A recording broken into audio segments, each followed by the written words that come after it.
In Jeremiah chapter 39, the prophecy given by Jeremiah comes to pass as the Babylonians, led by King Nebuchadnezzar, invade Jerusalem. The siege, which had lasted for over a year, finally results in the fall of the city. The walls of Jerusalem are breached, and the Babylonian army captures King Zedekiah and his remaining forces. Zedekiah attempts to escape by fleeing through the city gates, but he is pursued, captured, and brought before King Nebuchadnezzar at Riblah in the land of Hamath. At Riblah, Nebuchadnezzar orders that Zedekiah's sons be killed in front of him, and afterward, Zedekiah's eyes are gouged out, symbolizing the tragic consequences of his disobedience. Zedekiah is then bound in chains and taken to Babylon, where he will remain imprisoned for the rest of his life.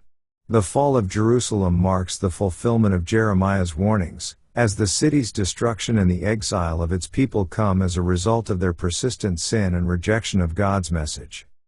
Meanwhile, the Babylonian army takes control of the remaining inhabitants of Jerusalem, including those who had surrendered.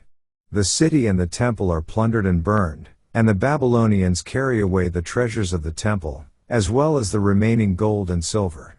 The people who are left in the city are either executed or taken as captives to Babylon. Only the poorest people, who had no resources, are allowed to remain in the land to tend to the vineyards and fields.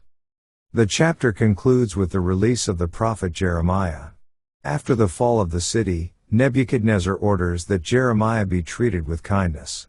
He is given the choice to go to Babylon or to remain in Judah, and the Babylonian captain, Nebuzaradan, provides him with provisions. Jeremiah chooses to stay in Judah, where he is granted freedom to live as he pleases. This act of mercy shows that even in the midst of destruction, God's faithfulness to his servant remains, and his message to Jeremiah continues to be fulfilled. Let's now read Jeremiah chapter 39. In the 9th year of Zedekiah king of Judah, in the 10th month, came Nebuchadnezzar king of Babylon and all his army against Jerusalem, and they besieged it. And in the 11th year of Zedekiah, in the 4th month, the 9th day of the month, the city was broken up. And all the princes of the king of Babylon came in, and sat in the middle gate, even Nergal-Sharezer, Samgar-Nebo, Sarsekim, Rabsaris, Nergal-Sharezer, Rabmag, with all the residue of the princes of the king of Babylon. And it came to pass, that when Zedekiah the king of Judah saw them, and all the men of war, then they fled, and went forth out of the city by night, by the way of the king's garden, by the gate betwixt the two walls, and he went out the way of the plain. But the Chaldeans' army pursued after them, and overtook Zedekiah in the plains of Jericho, and when they had taken him, they brought him up to Nebuchadnezzar king of Babylon to Riblah in the land of Hamath, where he gave judgment upon him. Then the king of Babylon slew the sons of Zedekiah in Riblah before his eyes. Also the king of Babylon slew all the nobles of Judah. Moreover he put out Zedekiah's eyes, and bound him with chains, to carry him to Babylon.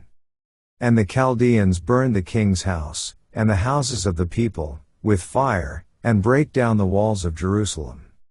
Then Nebuzaradan the captain of the guard carried away captive into Babylon the remnant of the people that remained in the city, and those that fell away, that fell to him, with the rest of the people that remained.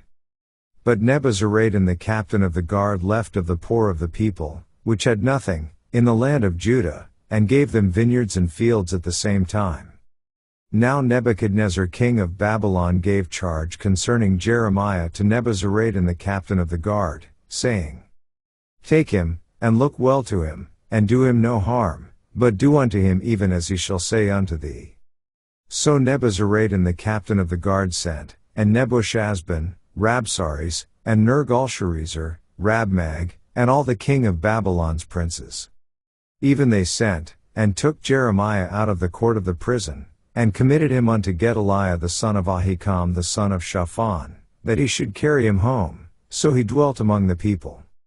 Now the word of the Lord came unto Jeremiah, while he was shut up in the court of the prison, saying, Go and speak to Ebed-melech the Ethiopian, saying, Thus saith the Lord of hosts, the God of Israel, Behold, I will bring my words upon this city for evil, and not for good, and they shall be accomplished in that day before thee.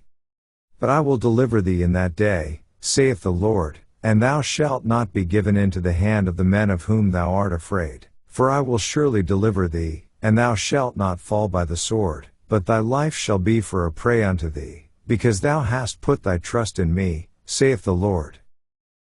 This ends our reading of Jeremiah chapter 39.